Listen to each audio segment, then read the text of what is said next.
बिस्मिल्लाहिर्रहमानिर्रहीम। Dear students, आज हम फिज़िक्स नाइन्थ चैप्टर नंबर 2 का लेसन नंबर 4 पढ़ेंगे।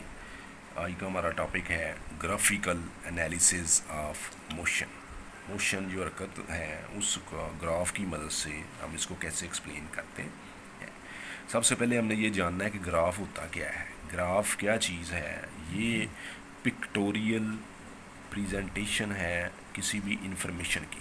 मिसाल के तौर पर ये मैंने बताया है कि आप कोऑर्डिनेट्स में x axis minus x axis y axis minus y axis है, और ये एक लाइन के साथ मैंने चीज़ शुरू की है। असल में ये लाइन इस तरह होती है कि जो मुख्तलिफ पॉइंट्स हम लगाते हैं उनको मिला दें तो वो लाइन बन जाती है।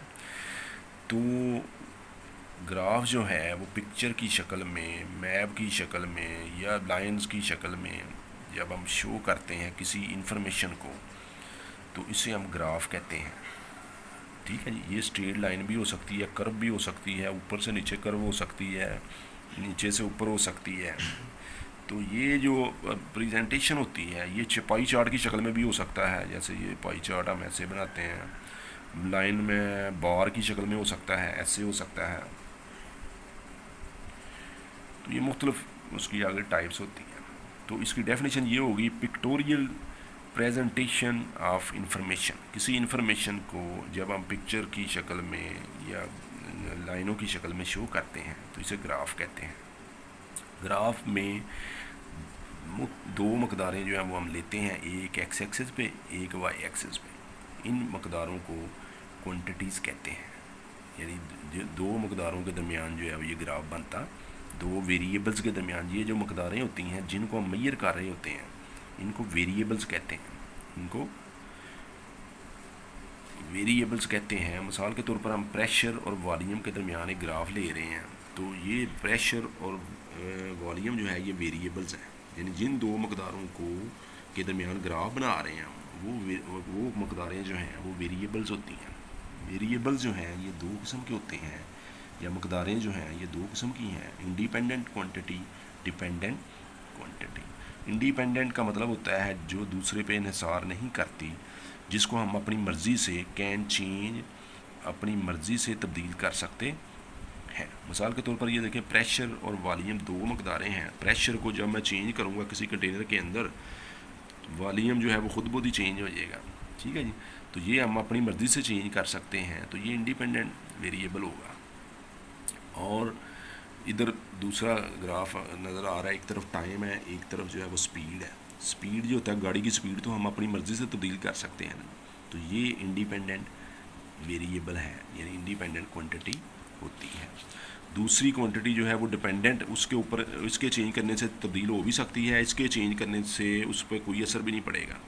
जैसे टाइम है वो तो अपने हिसाब से चलेगा ना, उसका इसके स्पीड के साथ तो कोई तल्लक नहीं है। तो दो किस्म की मकदारें होती हैं, एक जो हम अपनी मर्ज़ी से तब्दील करते हैं, दूसरी जो है वो अपनी मर्ज़ी से हम तब्दील नहीं करते।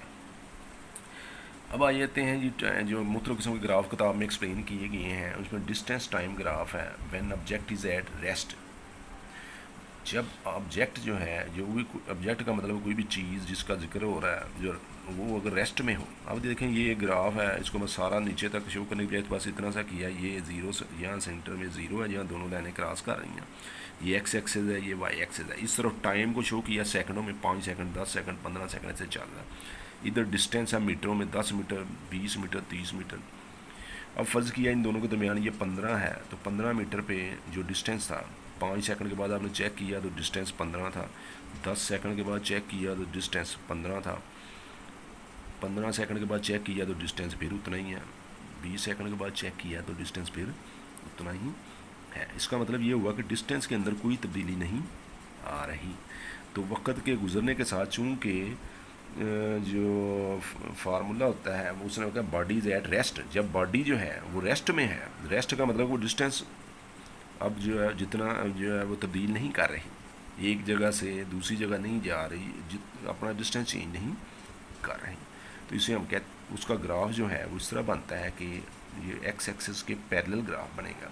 वो इधर भी हो सकता है, इधर भी हो सकता है।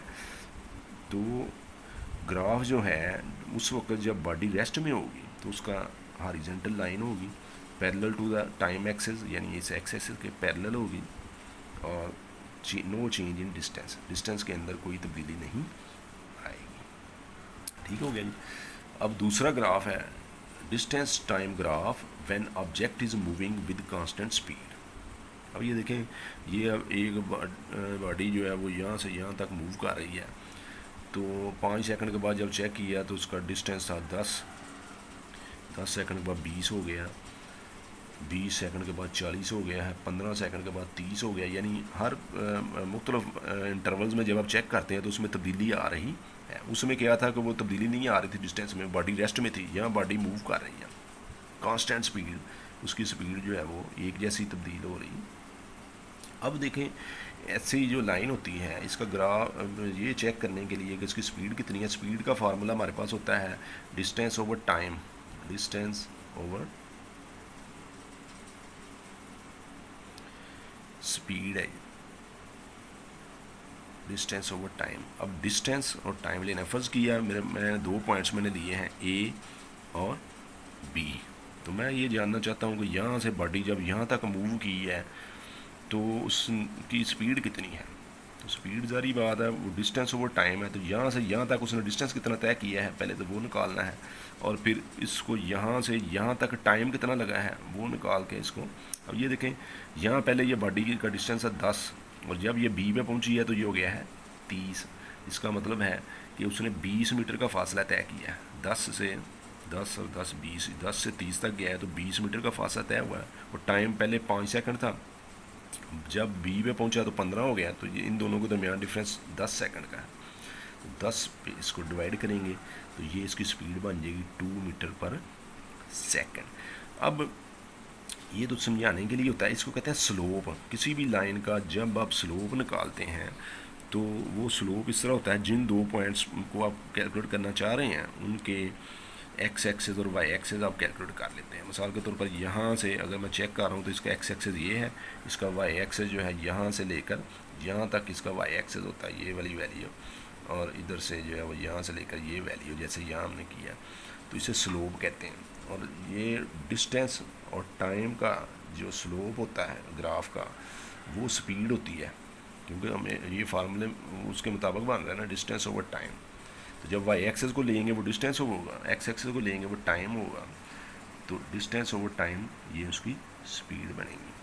तो कांस्टेंट स्पीड का मतलब ये होता है कि यूनिफॉर्म स्पीड इसके साथ वो जा रहा है, तो स्पीड इक्वल इंटरवल्स में इक्वल चेंजेस आ रही है। अब अगर फर्ज किया मैं यहाँ ए बी की बजाय मैं यहाँ कैलकुलेट कर रहा हूँ, ये बी है, अब यहाँ से यहाँ डिस्टेंस तय हुआ है 10, और यहाँ से यहाँ टाइम लगा है 5, तो फिर वही आंसर आएगा। किसी भी पॉइंट पे आप चेक करेंगे तो आंसर आपका वही होगा, क्योंकि स्पीड एक जैसी है।